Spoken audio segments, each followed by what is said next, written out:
Self-reflexivity in video games is one of the most mind-bending aspects of modern storytelling.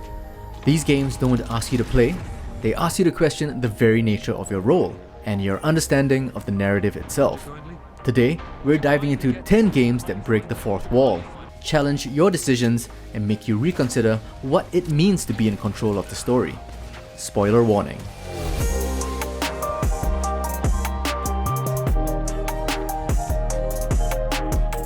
Let's start with one of the most iconic examples, BioShock. BioShock introduces us to Rapture, a city where freedom reigns, but only if you obey. The infamous "would you kindly" twist shatters the illusion of choice, revealing that Jack, the protagonist, has been under mind control the entire time. Would you kindly get this thing? Would you kindly head to Ryan's office and kill the son? This moment doesn't just reframe the story, it forces us to confront our role as players. How much freedom do we really have in the games we play? Next, we're venturing into the realm of creation and control with Alan Wake and Alan Wake 2. Alan Wake introduces us to a writer trapped inside his own story, fighting against the darkness of his own creation. But it's Alan Wake 2 that truly deepens the meta-narrative, with characters like Alan and Ed Booker reflecting on the nature of storytelling itself. The game constantly asks us, how much control do we have over the story, and how much does the story control us? Check out our recent deep dive here on the channel. Now let's talk about Spec Ops: The Line. On the surface, Spec Ops is another military shooter, but its subversive twist forces us to reckon with the consequences of our decisions.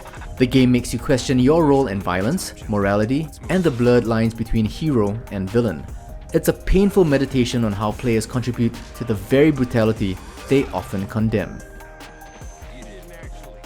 Moving on to a game that completely upends expectations of the genre, Doki Doki Literature Club. A seemingly innocent visual novel, Doki Doki takes a horrifying turn when Monica, one of the characters, becomes aware of the player's presence and manipulates the game's files. The horror here isn't just about scares, it's about the manipulation of expectations, the blending of horror with familiar tropes, and the player's role in the game's outcome. Let's dive into one of the most profound explorations of choice. The Stanley Parable isn't just about making choices, it's about exploring the very nature of choice itself. The narrator constantly subverts the player's decisions, offering a meta commentary on free will, narrative structure, and the conventions of video game storytelling. Every decision feels like an invitation to question everything. Next, let's look at a game that's both philosophical and existential, Nier Automata. The narrative challenges the very nature of identity, consciousness, and choice.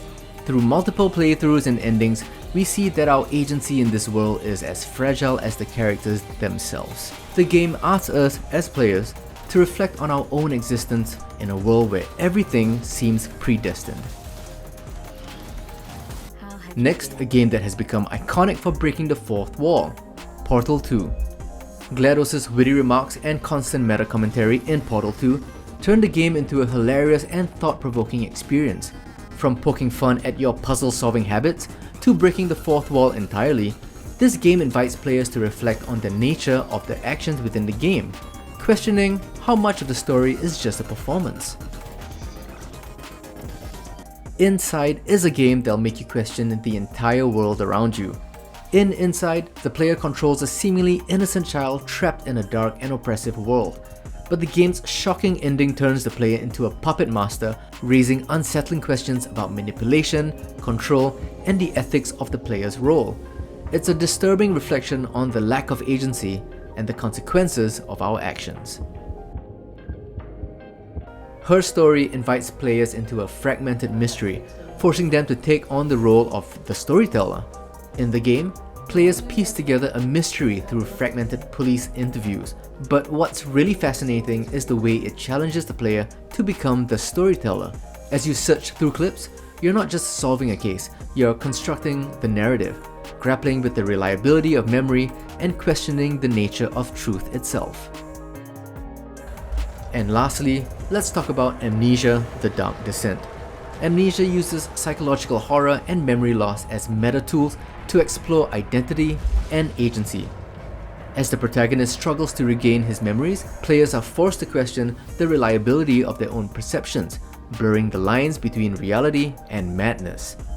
The horror is not just in what's hidden in the dark, but in the very nature of our understanding of the game world. If you've enjoyed this deep dive into self-reflexive games, make sure to like, subscribe, and click the bell icon for more content like this. And don't forget to check out our recent videos for more in-depth looks at these incredible titles. Thanks for watching, and be good to each other.